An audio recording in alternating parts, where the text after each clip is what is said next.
أخبار الرياضة أهلا بكم. فاز الترجي التونسي على نفط الوسط العراقي بهدف دون مقابل ضمن المجموعة الثالثة للبطولة العربية التي تستضيفها مصر، وضمن المجموعة ذاتها تعادل المريخ السوداني مع الهلال السعودي بهدف لكل منهما.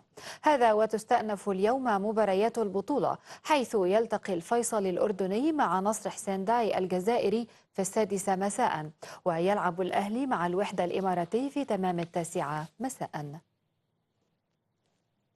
وفي الكأس الدولية للأبطال تغلب إنتر ميلان الإيطالي على ليون الفرنسي بهدف دون مقابل. سيطر الفريق الإيطالي على مجريات المباراة، وأضاع اللاعبون عدة فرص خطيرة كانت كفيلة بخروج إنتر متقدما في الشوط الأول، حتى جاءت الدقيقة 74 وسجل ستيفان يوفيتيتش هدف الفوز لإنتر ميلان. كان مانشستر يونايتد قد تغلب على ريال مدريد بواقع 2-1 بركلات الترجيح بعد انتهاء الوقت الأصلي للمباراة بالتعادل بهدف لكل فريق.